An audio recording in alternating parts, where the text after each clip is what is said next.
Non, le chantier Nancy Thermal va se poursuivre et c'était particulièrement important pour le Grand Nancy que nous puissions conduire à son terme le chantier, donc qui reste avec un objectif d'ouverture de Nancy Thermal en 2023. Le tribunal administratif a décidé tout à la fois de permettre au chantier de se poursuivre et donc aux travaux de ne pas s'interrompre, ce qui était particulièrement important, et d'annuler la délégation de service public qui avait été attribuée dans le cadre du projet porté en 2019.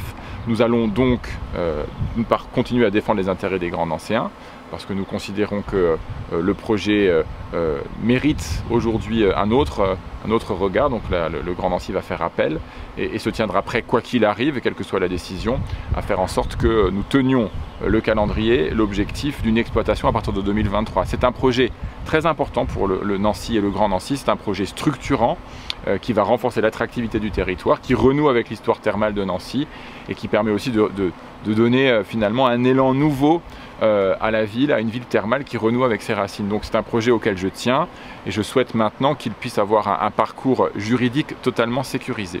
Elles sont nombreuses, c'est une année particulière que nous venons de vivre, une année sans temps mort qui a été particulièrement marquée par la crise sanitaire. Nous avons engagé un certain nombre de réalisations sur les mobilités, je pense à la gratuité des transports le week-end. Derrière moi ici la Méchelle qui permet aujourd'hui d'accueillir pendant tout l'été gratuitement les Grands Nancéens et au-delà, la piétonisation notamment au centre-ville qui va démarrer dès demain, et des projets comme la Maison des Femmes qui ont été engagés, des projets comme le quartier Alstom qui ont été engagés. Nous avons mené à bien la négociation avec l'État sur le renouvellement du chantier du CHRU et donc obtenu 420 millions d'euros d'investissement de l'État.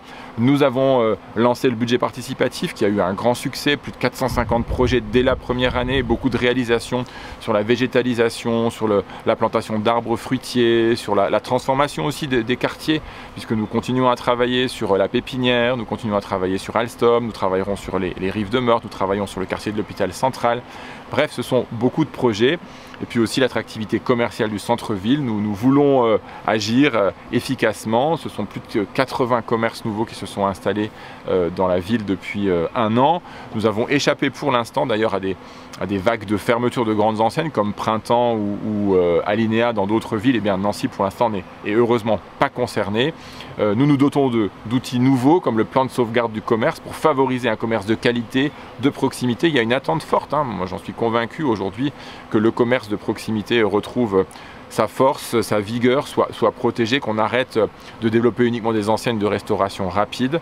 Et c'est aussi ce à quoi nous consacrons notre énergie. Et puis je suis content de voir que beaucoup des cellules commerciales qui étaient vacantes parfois depuis des années, sur la rue du Grand Rabbin à Guenauer, sur la rue Saint-Dizier, sur la rue du Pont-Mouja, eh bien vont trouver dans les prochaines semaines à nouveau une activité. C'est bon pour le commerce de centre-ville, c'est bon pour les Nancéens en général, et donc c'est aussi bon pour l'attractivité économique de notre territoire. Sur le tram, sur la ligne 1, eh bien nous sommes dans cette phase de concertation sur le plan métropolitain des mobilités, qui nous conduit à l'automne prochain à présenter aux habitants un projet global de refonte des lignes de transport, de la piétonisation, des circulations à vélo, du stationnement.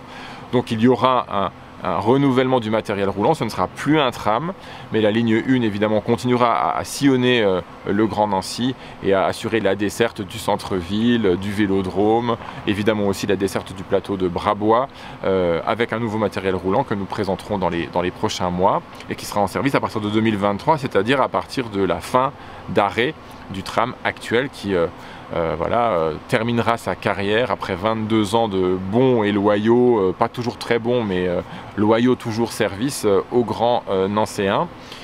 Sur Nancy Grand Cœur, c'est un projet sur lequel nous avons exprimé, et j'ai exprimé beaucoup de réserves.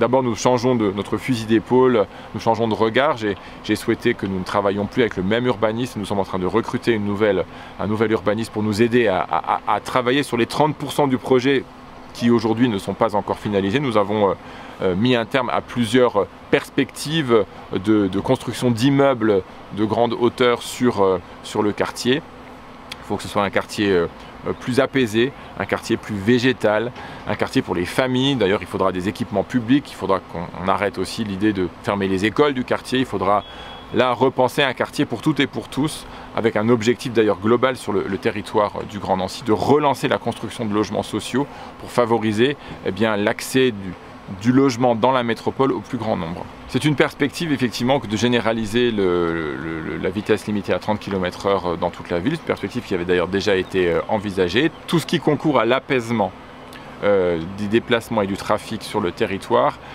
est un élément qui favorise la qualité de vie des habitants.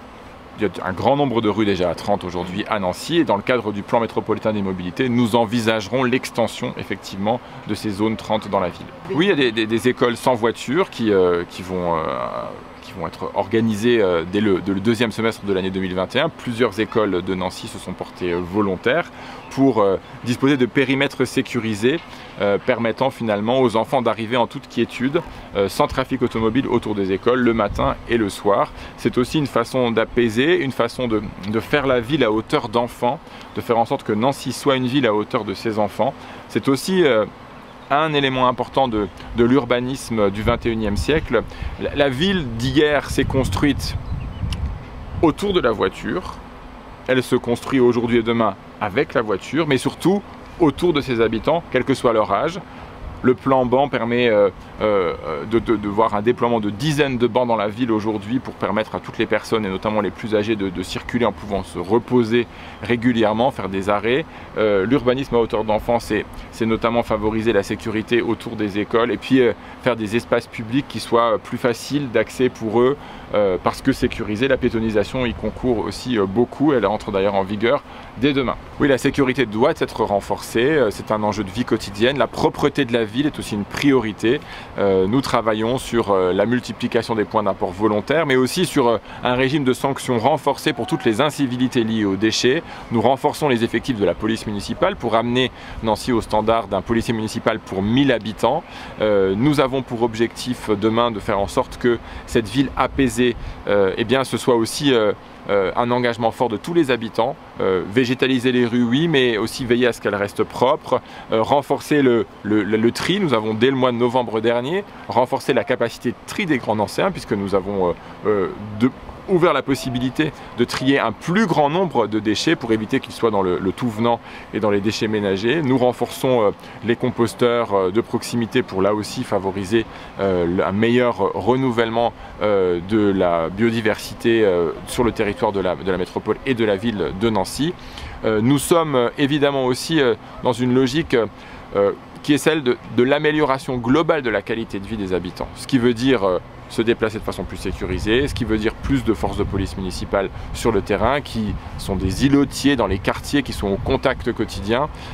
Ça signifie aussi renforcer le cas échéant, le régime de sanctions, parce que il faut que chacun prenne sa part de responsabilité. La ville peut faire plus, la métropole fait plus, et la ville fait plus pour plus de moyens, plus d'agents en charge de la propreté, des nettoyages plus fréquents de la voirie, un meilleur ramassage des déchets malgré la grève qui vient de se terminer il y a quelques jours. Maintenant, il faut accélérer la cadence encore, mais il faut aussi que les habitants prennent leur part, réduire les incivilités et donc sanctionner plus sévèrement ceux qui continueront à ne pas respecter les consignes en la matière.